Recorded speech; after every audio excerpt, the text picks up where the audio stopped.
ఏ బాటైనా పర్వాలేదంట, సమయంతో సాగటమే మన సింపుల్ సిద్ధాంతం.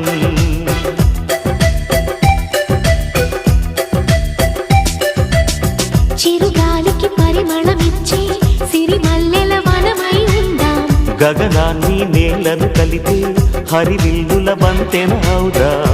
ఆనందం అంటే అర్థం మనమందా, ప్రతి పూట పాటై సాగే హుషారు సరిగమలో. ఎన్నో ఎన్నో రాగాలుండే సంగీతం కాదా, చల్లకి నవ్వుల కేరింత.